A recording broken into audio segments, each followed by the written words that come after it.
Well, welcome everybody. So excited to have Martha from the Alaska Peony Cooperative today. Welcome, Martha, to the Flower Podcast. Thank you, Scott. I am just as excited to be here. Well, it's so, so for everybody who's catching up, and I realize this is later episode, we actually recorded an episode with Martha, I don't know, 3 months ago almost, or 2 months. It was right before COVID hit. And, Yeah. and so now we're re-recording it just so that way, in case things have changed with everything, we have the opportunity to get, more current information. So we're glad about that. Thank you so much for joining us again, Martha, and indulging me and letting us do this again. I love getting to chat with you twice. That's right. Not everybody gets to do that. So yeah, No. that's fun. So, Martha, okay, so I know that we've done some talking, and of course we've done the other episode and we're redoing this one. But the one thing I was really curious about, and I don't think we ever really got into before, is how did you how did you enter into this world of flowers? Because, I don't know, are you a native Alaskan? Are you, tell us a little bit about you. I grew up in Alaska, went away for college in Arizona, and came back. I got my degree in international hospitality management, worked in catering directors and banquets and some of the most incredible resorts on the Chesapeake Bay and Sedona, and really enjoyed the banquet side of things. Mm-hmm. And my favorite part was the weddings. And whenever they would leave, most of the flowers got left until the morning. And so then I would sit in the quiet and smell the flowers, never ever thinking that it would become my life eventually. Sure. When I got married, I had, of course, my bouquet. It had flowers in it. Never knew what those flowers were. I just knew they smelled amazing. I later found out years later that they were peonies, Sarah Bernhardt's. Oh, wow. But after being caught up in my years of corporate life, traveling for work, having 2 children, I realized that that job didn't work for me anymore with the hours that it required. So I took a step back, took some time at home with my kids, and found that I don't even know if there was like a light bulb that clicked or a certain paper or a day, but somehow I just woke up and we were buying land to start a flower farm. And then, I was given 1 peony for Mother's Day once, and I was like, oh, this smells amazing. And then I just ended up with 5,000 peony plants. And here I am 8 years later with an amazing farm. And I get to see those peonies every day that I had in my bouquet and think about all the hotels that I'm filling with flowers for weddings. And so it really feels full circle to me. But the starting point of when I became a farmer just kind of got blurred. I was going to say, that's a big jump. I mean, that's a really big jump to go from, not even knowing what you had in your bouquet to all of a sudden, taking that jump into farming. I mean, that's huge. Yeah, I am not a farmer by trade. I am not a floral person by trade. Nobody taught me. I didn't have the typical grandmother holding my hand in the garden. It ended up that way. But I'm glad it did. And my kids really enjoy the farm, and it's super fun. And I wouldn't change anything about it. Well, that's great. Well, also, I know I just learned this, and I hadn't put it all together. I know there's so many dynamics living in Alaska. Well, I don't know, but I can imagine. And I know just talking to you, I've learned a bunch. And I just realized you don't live on the farm. So you live what city do you live in? I live in Anchorage, which is the biggest city, the main city. It's not our capital, but my farm is about an hour and a half north. There's much better soil up there. The snow doesn't blow away. It has really good snow cover. Actually, our snow only melted just a few days ago. I still had snow in the driveway. We got almost 5 feet of snow this year. So it holds the snow a while, which is great because it pushes our season later so we don't bump into the lower 48 guys or the Dutch market. And the only problem is where the good soil is and the good weather, there's not a lot of what I would call a typical city. Willow is a beautiful city. That's where my farm is, but we live off the grid. Most of the residents there do live off the grid. It's the dog mushing capital, I believe, of Alaska. Really? So I do have 2 dog mushing neighbors, which is super fun during puppy season. And they run their dogs up and down the driveway or the road to get them all trained up for the Iditarod. It's a really nice community, and it has seen its fair share of wildfires and troubles. So it's super tight knit. Even though my closest neighbor is about a quarter mile away, I see more people in Willow that come by and just stop in for a visit than I do in Anchorage, where I could see 6 houses out my window. So Oh, I love that's living there cool. for the summer. Yeah. Oh, wow. That's so neat. I love that. So you said it's an hour and a half north. So how different is the climate from where, uh, you live here versus, versus an hour and a half north? Because, here in the lower 48, that's not that big of a difference. But I think Yeah. as you go farther north, it does make a bigger difference. It's pretty dramatic. I mean, Alaska is a big state, but there's a lot of different climates that you can get. And so Anchorage is moderate because it's right next to the ocean. We don't have huge temperature swings in the summer or the winter. Willow, which is an hour and a half north, is so much warmer in the summer and it is so much colder in the winter. So we can have Interesting. days of 75 pretty regularly in the summer in Willow. And in Anchorage, 70 is a hot day. It's not really Really? above 70 too often in Anchorage.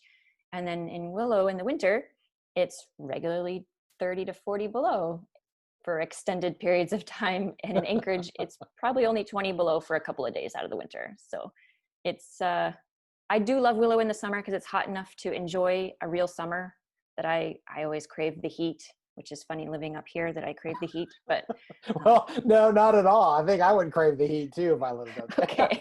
there. It's just so beautiful. I could never leave this place. That's amazing. I love that. I love that about you. Well, okay, I just have 100 questions, but obviously we only have so much time. Do when you okay, when you are up there, okay, so I'm going to back up.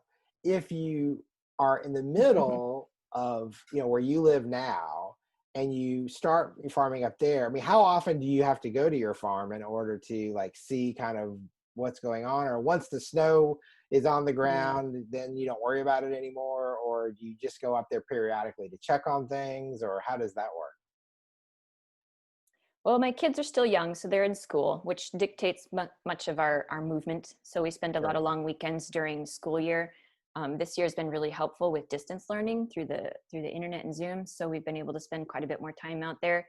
Our driveway's not plowed and it's very long, so it's difficult to get back in the winter because we have to snowshoe in.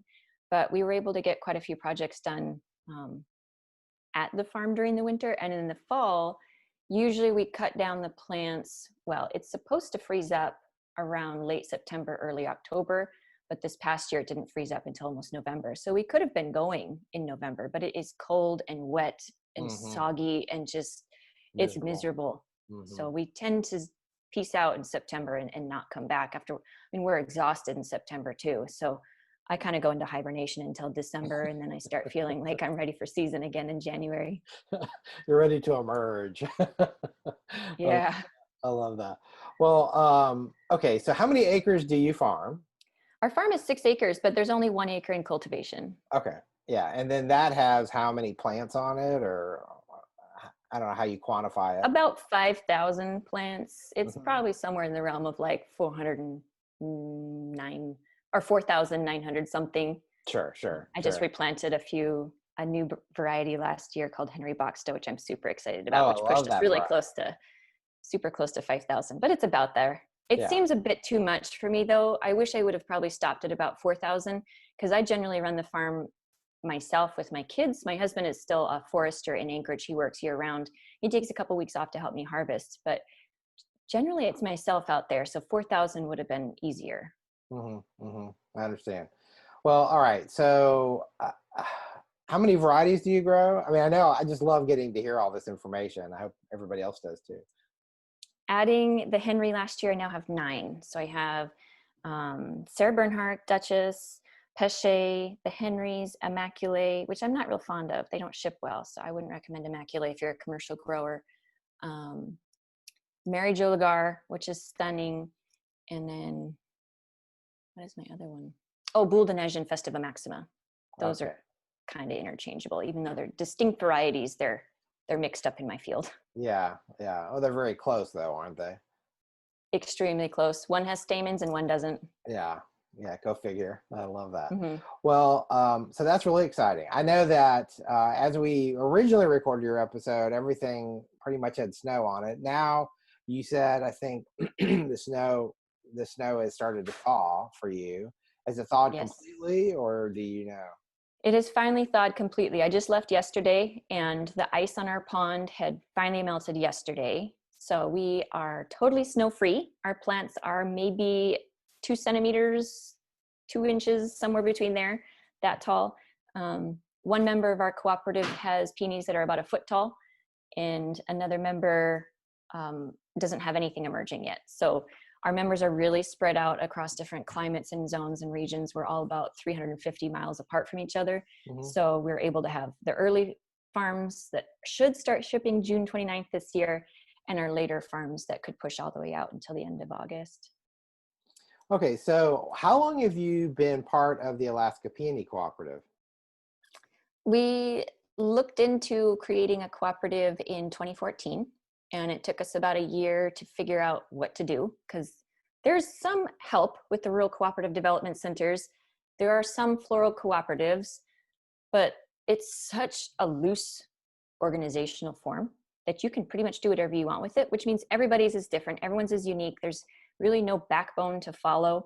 So we figured out our mission and vision for about a year, did some initial paperwork incorporation, and we became officially incorporated 5 years ago in March. Actually, we celebrated our 5th birthday in March. Wow. So you've been at it from the very beginning. Yeah, I started my farm with the intent of never having to market a flower in my life because there was a distributor available. And then I realized that may not be always a great option to trust someone else to sell your flowers. So I gathered some other folks that were like, oh, let's look into a cooperative. And there's 2 of us that are still with the cooperative that are initial incorporators, myself and our president, Gary. And the rest of us have pretty much been with us since the beginning. We took a big chunk of new members 2 years ago, and we took 1 more new member this year. So we're up to 12 members, and we're pretty selective on when the cooperative can support a new member. So we wait until our supply is lower than the demand before we bring on a new farmer, because we don't want to say we're the cooperative, will sell all your flowers unless we actually can. So Right. when our marketing gets better, then we get more members. Right. Well, that makes perfect sense. And you don't want to frustrate your existing membership or a potential new one. And, that's not a good plan. Well, um, how many peonies does the cooperative typically, and I'm asking all these numbers, I hope it's okay.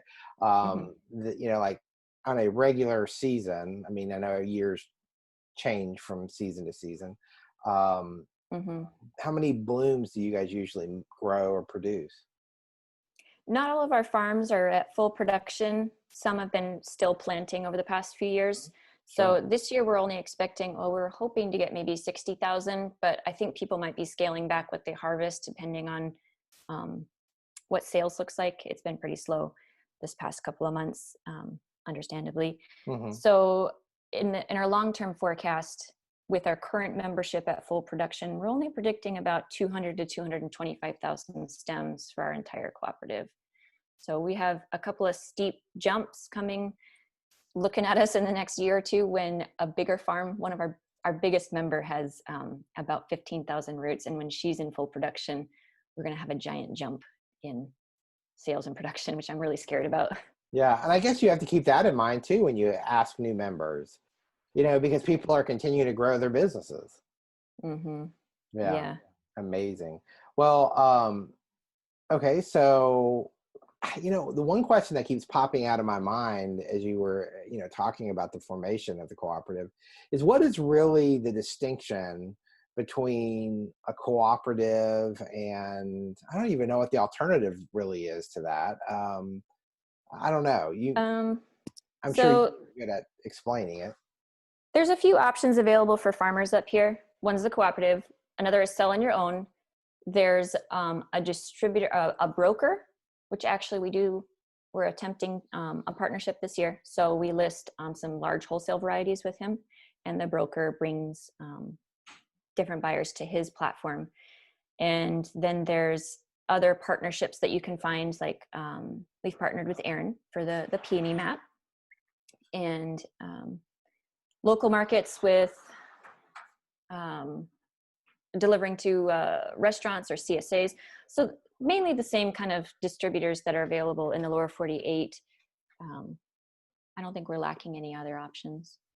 Yeah, I was just curious, because I get people who talk about um, different, I don't know, models as far as farmers working together to sell their products. And that's the reason why you guys chose a cooperative for a reason. And I know what is your role with the cooperative? Maybe that would be a good place to start. I'm the sales manager, and I sit on the board of directors, but I don't have any fancy title. So Okay. I assist in all areas of the cooperative, just because of the knowledge that I helped form the cooperative. So the knowledge base is just with me, and I just parse off bits and pieces to new members as I join with them. So I run all of I do have a social media gal. She does all of our social media. So that is a huge weight off my shoulders, and she's really good at it, and she loves her job.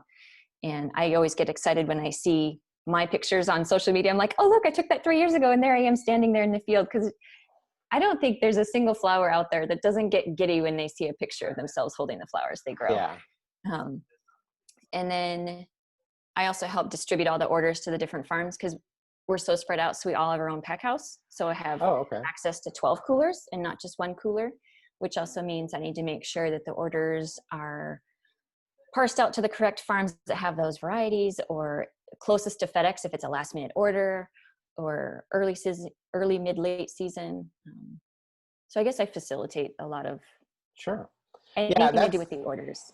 that's interesting because I was wondering how that worked as far as did all the Feenies come into one central place and then you have people that pack orders accordingly, but all that's done on the farm level, you're saying. Um, Yeah. and then they ship boxes into Anchorage or they go to their Um, local FedEx locations. it depends on if it's an air cargo or FedEx. So if it's air cargo, it has to come into Anchorage. And if it's a regular FedEx order, it just goes to the FedEx station. So in Homer, they pick up from her farm directly. And out in Wasilla, they're only about 15 minutes from FedEx. Where I live, I'm about an hour from FedEx. So there's Oh, four wow. of us that take turns driving once a week into the FedEx to deliver the orders to FedEx. And they go on their merry way and visit Memphis and Indianapolis before stopping where they're supposed to. Sure. So how many, or let me ask this, the business model for you guys, who do you primarily sell to? I mean, who is your customer? The majority of our business goes to floral designers, event planners. Another good chunk of our business goes to just the everyday user that wants Hmm. to have peonies on their table. And a very small portion of our business is for the wholesale market. That's who gets the air cargo shipments, is Sure. usually the wholesale. And we've done a lot on the West Coast, but the East Coast, we haven't had a whole lot of wholesale partnerships over there yet. Yeah. I'm sure the freight must be different too, going across the country versus just going south. Um, Yeah, the yeah. FedEx is always expensive for us up here. I see these great rates coming out of Cal Flowers, 50 cents a pound coming out of California for JetBlue. And it's like, oh, $1.14 a pound for us. Or, these airlines don't even come up here. So we're limited on our airlines.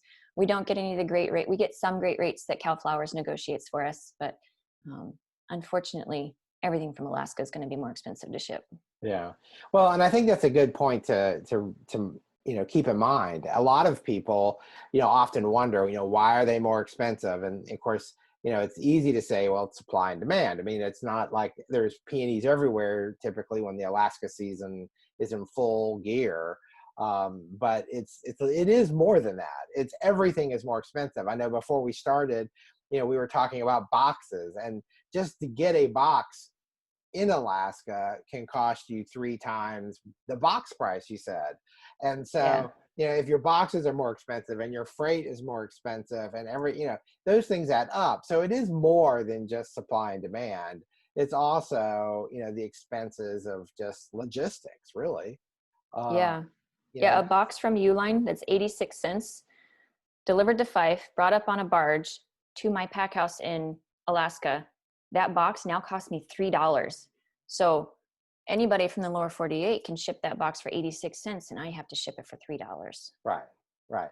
And that's an important part because I know with everything going on with the coronavirus, flower farmers trying to figure out how to ship is a big deal, and so many of them, are trying to unpack that, trying to figure out, okay, how can, if my flower shops are closed, or if the weddings aren't happening like they were, my flowers are still growing, how do I get them into the universe? And they're trying to figure this out.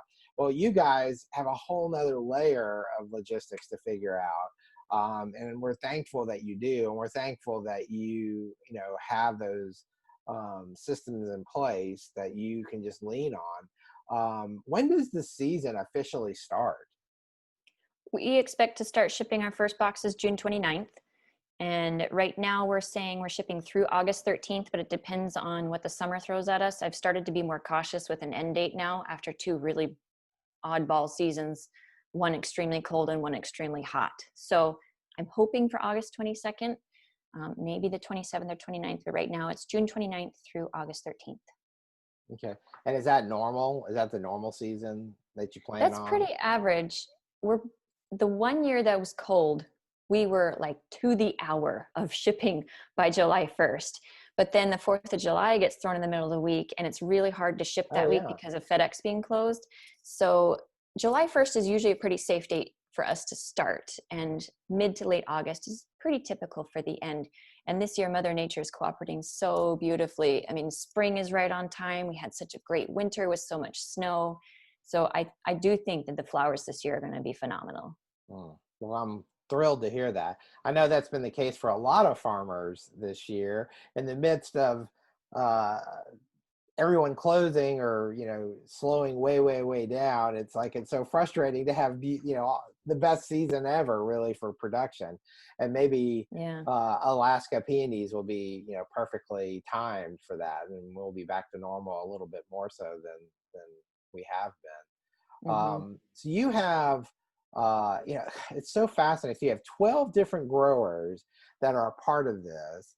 And Hmm. out of those 12 growers, I mean, does everyone pretty much grow the same varieties, or does some specialize in other, you know what I'm saying? It's like, does some specialize in Sarah, and some specialize in, Dutches, or, you know what I'm saying?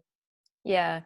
Our really big member, they knew that being so large, they'd have to grow wholesale type varieties. So they Mhm. planted a lot of Duchess and Sarah, huge quantities, so that they could supply huge buyers. Other folks with smaller farms chose to invest in higher root cost specialty varieties. And so their varieties are going to go mainly towards a retail or an end user. And some of the farms waited and said, what varieties do you need more of? And I'll plant those. So I told them we need more red charms, we need more corals, we need Kansas.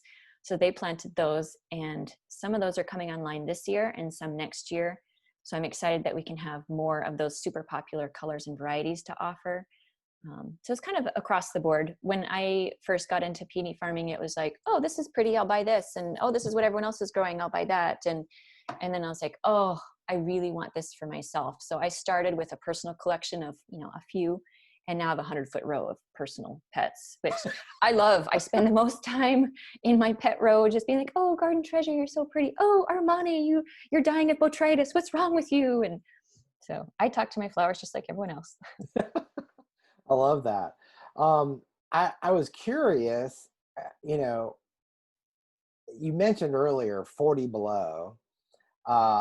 I think that just seems so crazy that a peony can live through that. I know that and I want to make sure we talk about this, because I know we had talked about this before. Why, how does that work? How does the peony actually survive a 40 below winter?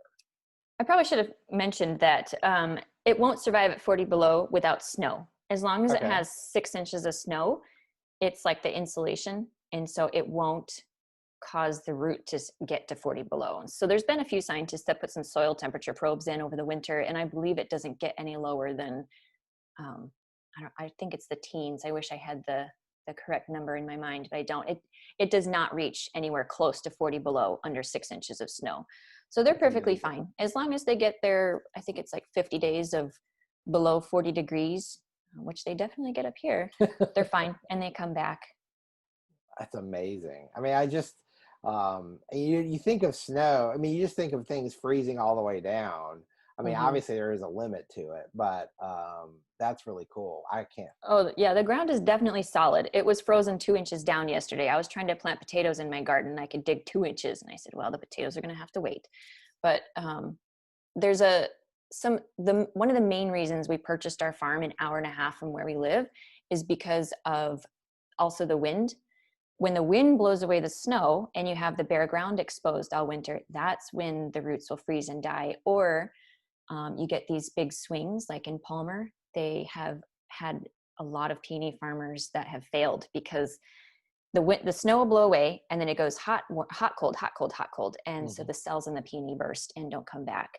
So the weather and the temperature patterns and swings plays a huge role in the success of your farm. Amazing. And then I would think, though, having dealt with flooding issues on my property, that all that snow melts. Oh my gosh. Does the Yeah. peonies, do they rot, or how does that work? I mean, I know I'm being kind of a plant geek here, but I'm, from the farmer side of me, just thinks about all these things, and Yeah. I'm curious. That's a good question. There's been several farms also that have lost 10,000 roots, 5,000 roots because of flooding. The spring flooding is Oh my horrible. gosh. When you get 5 feet of snow that melts, I mean, we went from 40 degrees to 70 degrees in 2 weeks. So the 5 feet of snow, I mean, it was melting 6 inches a day, huge amounts of water. And so we have elaborate trenches and French drains and culverts to get that water out of the field. We have a very flat field, but I'm on a really high bluff. So the water can go down the bluff if you can help it move.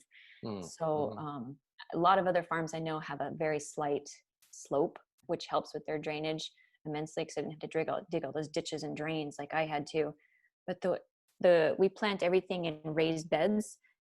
Also, there's two reasons. One, it warms up faster, and two, in the spring when the water is trying to go somewhere, it doesn't just sit and Right. saturate like a lake. So the mound is still frozen and the water flows down and goes off into the ditches. And by the time the water's gone, because of course the water's freezing cold, then the soil will thaw. So even though I've had this one section of my farm has it's right next to the French drains, all the water pours into that area, and it's under 1.5 feet of water probably 2 weeks out of the year. I've never lost a plant there because the ground is still frozen. Hmm. I Wow. might So that's a, someday. well, yeah. Well, that's an interesting dynamic. So if the ground's still frozen, the snow can just run off.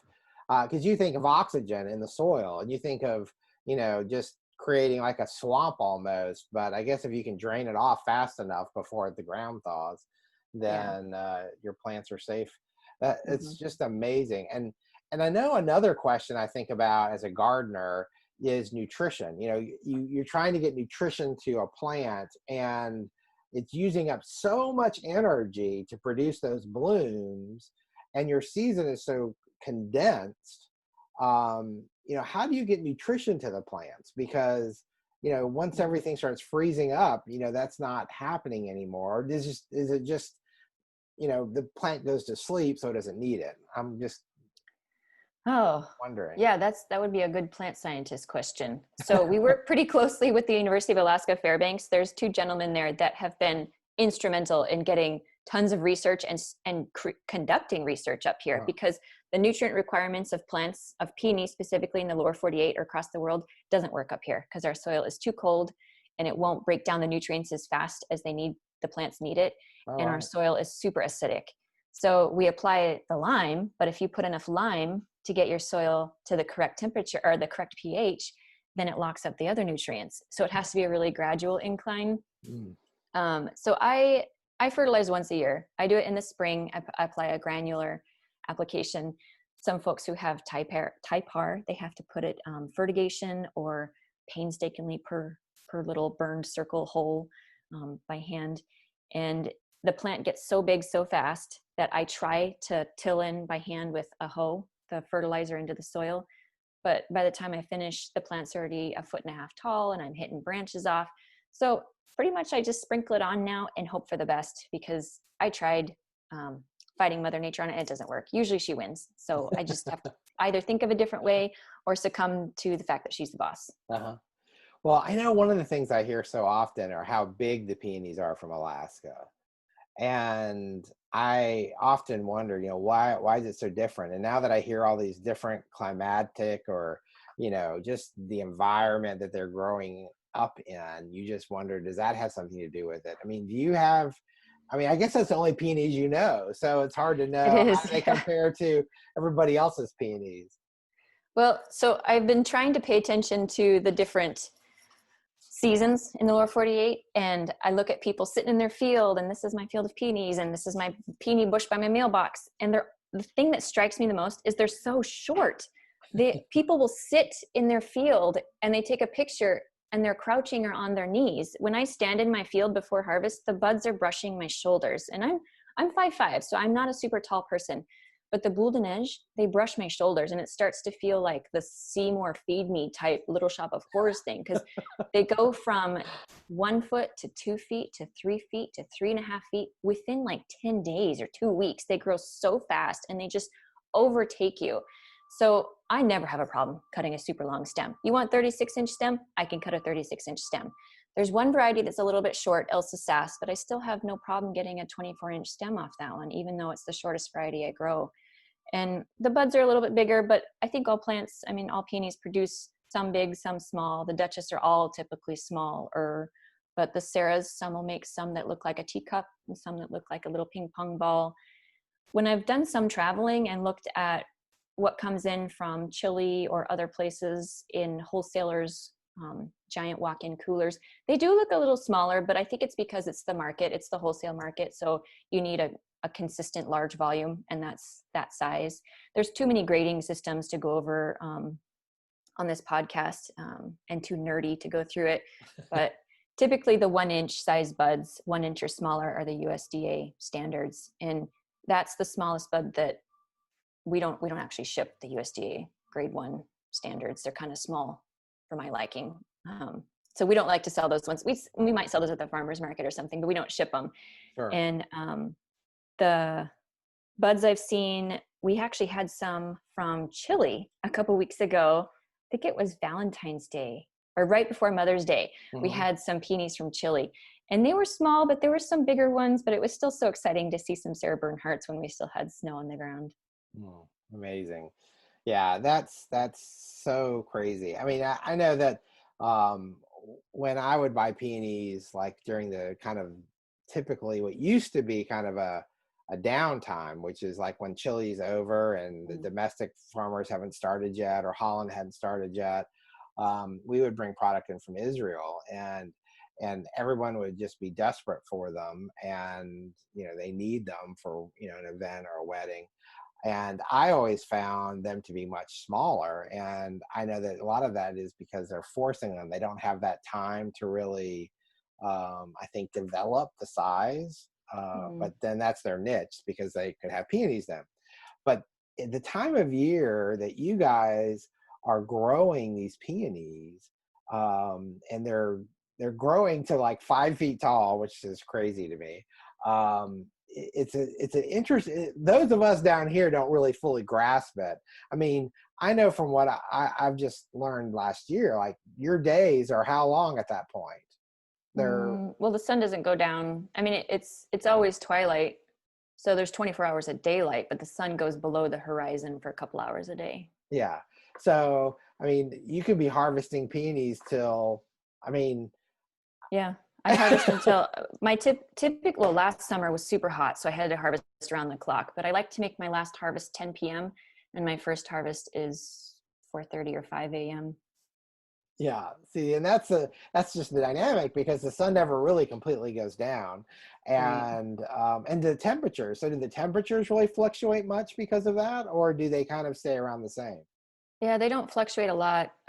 It's hard to say because we've had 2 back-to-back really oddball years, but the temperature doesn't really change a lot between the day and the night because the sun doesn't go down. It is pretty intense in the summer because, I mean, the sun is just always at high noon circling above your head. So the plants don't get a break. They just grow, and it's got to be, I don't know how they do it. It's just got to be so stressful. I think of my kids getting growing pains in their legs. Sure. I don't know how they can support the growth to go from 1 foot to 2 foot. They grow an inch a day. I've taken photos of it next to a meter or a yardstick stabbed in the ground. It's an inch a day. So we try to keep a lot of water on them so the cells will elongate and get that tall length on them. But the one year that was really chilly, it was 2018. It never really got above 65, and the buds were quite small that year. So Mm, I can understand why Israel forcing gets smaller buds. I mean, the plants were still tall, but the buds just never got any time to develop or the heat to develop. mhm, It was the first time I'd seen it. It was very weird. mm. That's incredible. I feel like um, with everything that you guys are producing, what is the average box size? Like if I'm a flower shop and I am gonna, what do you expect? Do you expect 50 stems, 100 stems, 150 stems in a box, or do you have all these different size boxes, or what's the norm for like when somebody calls up and says, "Oh, I want peonies"? Well, I think we try to offer smaller amounts, which is something that a lot of the larger providers don't do.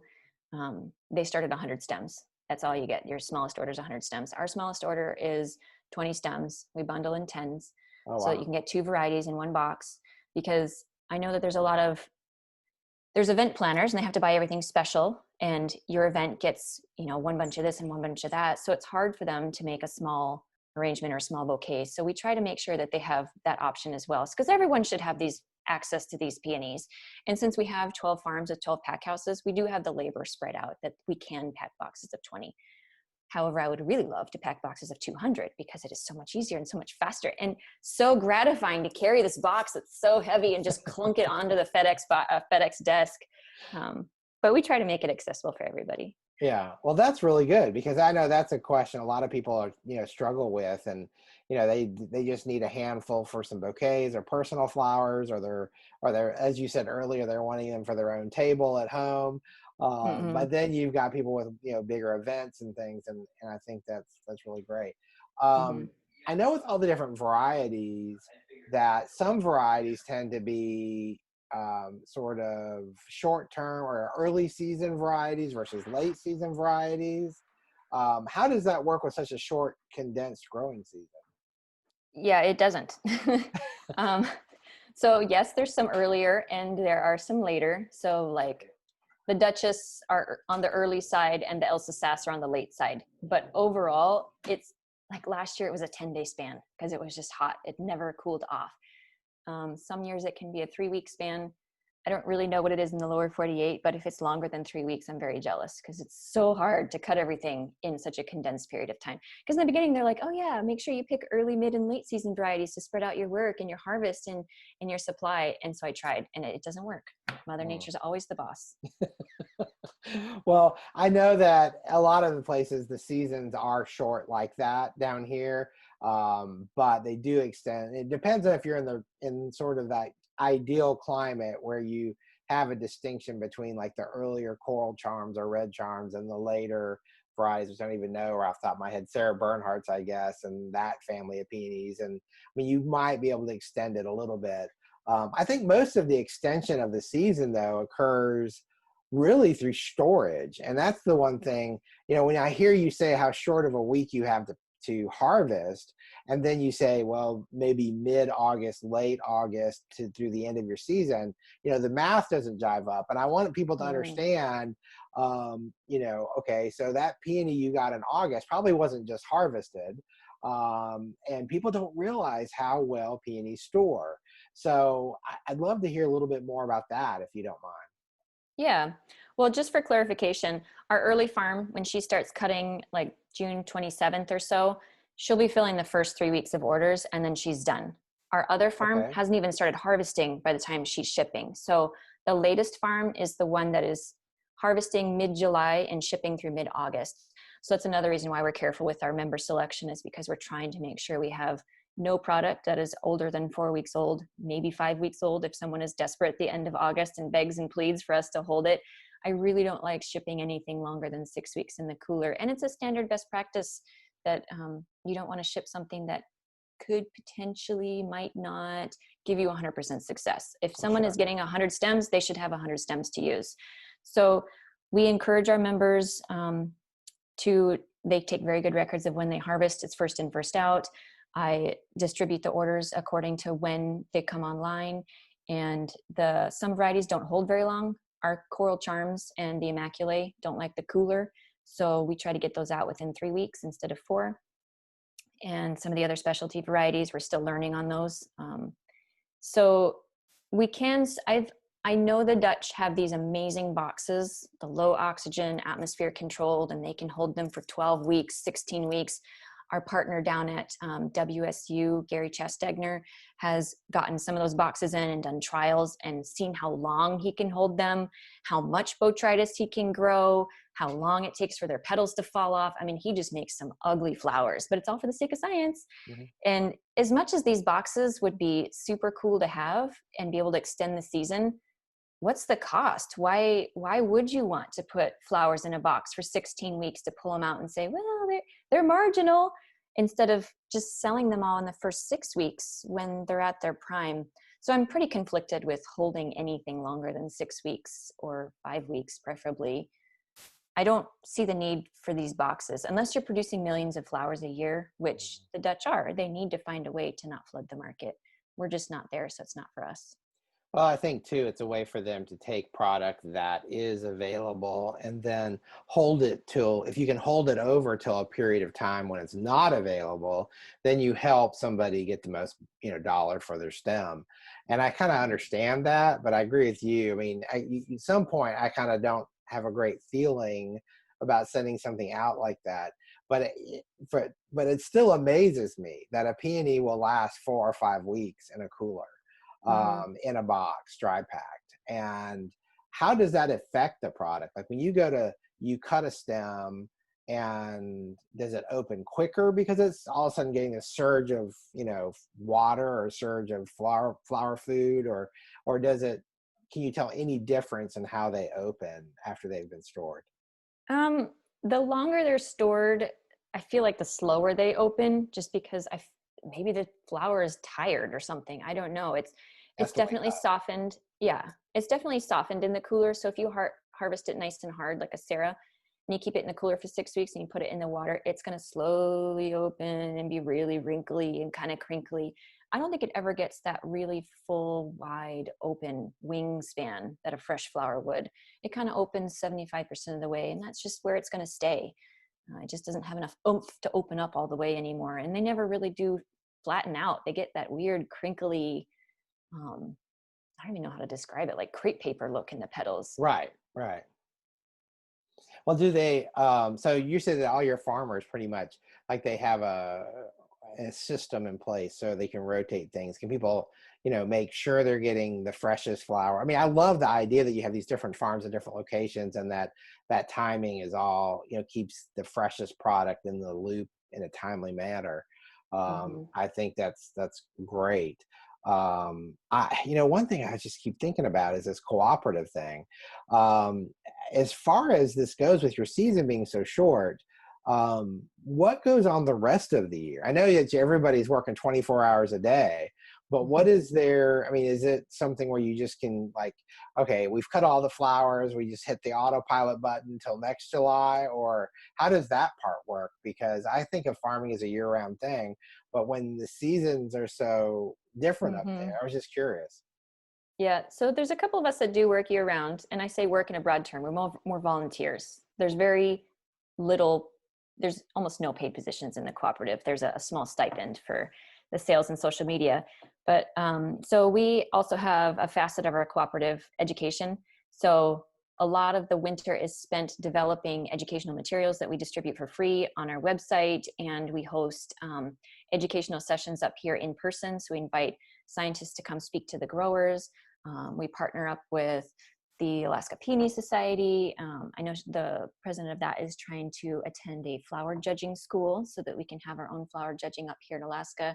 Fun. So, and social media campaigns and planning of the financial plans and the business plans and the budgeting. And we do this after action review every year to see what worked and what didn't work. Do we need new members? Do we not? We need to refine. We have a lot of paperwork in our cooperative, which it's kind of daunting, but at the same time, it's nice because you forget what the bylaws say. And then you go back in 3 years and you're like, what are we supposed to do? How do we elect officers? Oh, look, we did this work 4 years ago. We just have to read the bylaws.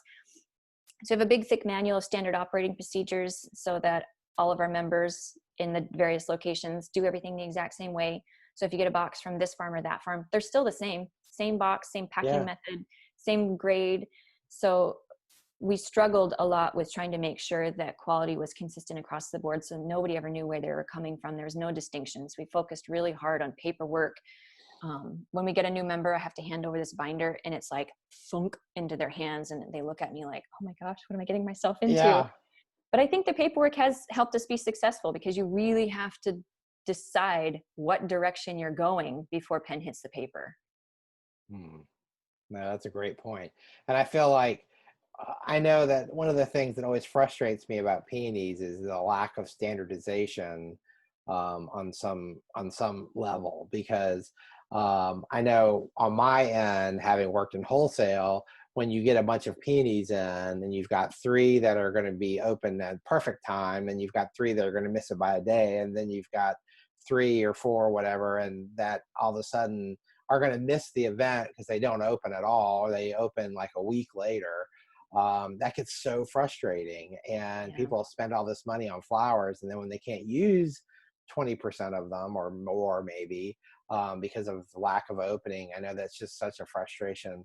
And you always feel like, why is that? And it seems to be universal. I mean, it's almost worldwide. That's kind of the standard, the way things are. And then you find a few growers that are really good at kind of grading things to be at the same stage, so that way your customer who's spending that money is getting the best experience out of Yeah. that product. And so, I mean, I can see where the legwork and having those standards is just, that pays off. You don't want them to have a bad experience. Yeah. And I can totally understand and appreciate all that energy and legwork that goes into that. That makes me happy to hear all of that. That's really great. So, as a farmer, I mean, I know we were talking about this earlier. One of the things I wanted to ask was shipping. I mean, shipping is such a huge part for any flower farmer. And you've had to overcome so many of the logistics for that. Do you have any tips or any thoughts that might be helpful for somebody starting off that process? And I know that's like, I just like unpack this huge topic, and I'm just trying to break it down into like just maybe a Yeah. couple things maybe you think of off the top of your head that would just be helpful. Hmm. So we've always shipped everything because nobody really wants to buy 20,000 peonies in Alaska. So shipping has always just been part of our business model. And only recently have I realized that shipping is not a normal thing for all flower farmers. With COVID, people are trying to figure out shipping and learning the hard way. There's a lot of wrong ways to do it and a couple of really great tips. So I did read on a message board this morning, someone suggested joining Cal Flowers. And Hmm. there was a time that we were not members of Cal Flowers, but our statewide educational association did provide us with a group discount with FedEx. So we were part of that. And now we get a better discount with Cal Flowers. And it's so great to have Chris Johnson out there negotiating different terms with all different carriers and providers, and all the different updates that he provided us over this whole pandemic. He was really, really helpful. So Cal Flowers is worth the money. They work very hard for you. They've always got your back. And the other thing is work with your carrier. We mainly have FedEx, and I've only really worked with one air cargo because of the shipping lanes and the destinations I go to. It Hmm. just works with that one air cargo company. So if you talk to them and they tell you, um, we don't ship on pallets, everything is loose pack, then you know not to show up with a pallet. Or we would like to do an audit on your package to make sure that it's crush resistant, or that you have too much Hmm. packaging, or that if you had a box that's 1 inch shorter in length, you would save $3 per shipment. Wow. So it's a lot of legwork, but FedEx will do it for you for free. So you just ask for a packaging audit, and I don't know if they certify, or they give you best practices and recommendations on how to get the most value for your money on shipping with your boxes. Hmm. I love that idea. That's a great tip.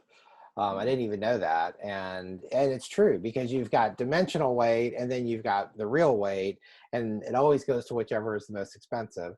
And if a Mm-hmm. few, an inch here or there, cubic wise, saves you that much money, I mean, that adds up, especially when you're doing It hundreds of thousands does. of stems. So Yeah.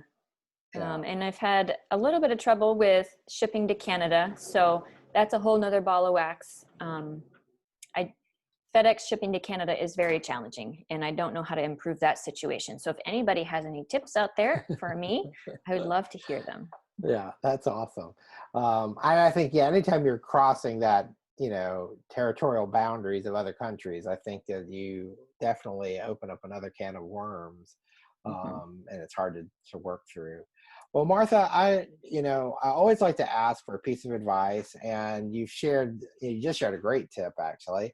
And I don't know if you have anything else that's really meant a lot to you or meant a lot to your farmers, or things that, as you work together to build this cooperative and to build your brand, really, anything that's really meant a lot to you. Um, I suppose the cooperative is very close to my heart. Being one of the founding initial incorporators, and something I work on every single day for the past 7 years. But I think cooperatives can be started in so many ways that it allows you to rush through the process. Mm. But don't, as much as it's so tempting to just say, let's all work together and start selling flowers together under one name, you're just setting yourself up for failure. So as much as I believe in the cooperative model and I strongly support it, it doesn't come without a lot of research.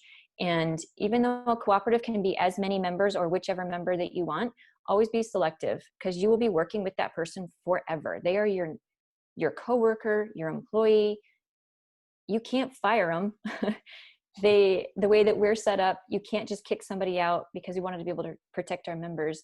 So you have to have the same visions and goals. So make sure that they're very clear from the beginning, and set out some guidelines and really stick to them. And always treat a cooperative as a business. It's not a social engagement, and it's not a social club. We don't get together with tea and talk about peonies and how much we love this variety and that variety. That can be done on our own time. But when we have business meetings, we have an agenda, we stick to the time, we flow through, we follow Robert's orders. If you want to add something to the agenda and it's not on before the approval, it's got to wait. And I think because we treat it so professionally, we've been able to have a very professional business, professional outlook.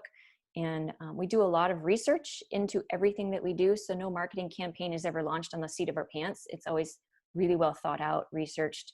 I listen to a lot of podcasts from you and other people about how to best get your return on specific marketing dollars, and be really innovative in how you send out your marketing and your product. Mm. Yeah, no, that's a great point. Just don't follow the lead of everyone else. You'll always be playing catch up. Wow, that's pretty. That sums it up perfectly. That's really a great point, and I think that's something we can all definitely live by, because I know that we all are, especially now with quarantine and everything. I think there's a lot of people comparing themselves to other businesses, and seeing how other people are doing it, and they scratch their head, should I be doing this or should I be doing that, and what works for me and what doesn't work for me, and people don't always take time to really think about those things, and really bring that into, okay, what is our mission, what is our purpose, and how does this new idea serve it, rather than dividing your time up and energy and doing other things and rabbit trailing, which I'm notorious for. And yeah, I think those are great tips and points and advice. So thank you so much, Martha, and thank you for Thank being you. on the Flower Podcast. How exciting! It's been very fun. I've loved listening to your guests and your comments and learning so much from everybody. It's really an honor to be here and chatting with all the folks that have taught me so much. So thank you for that opportunity.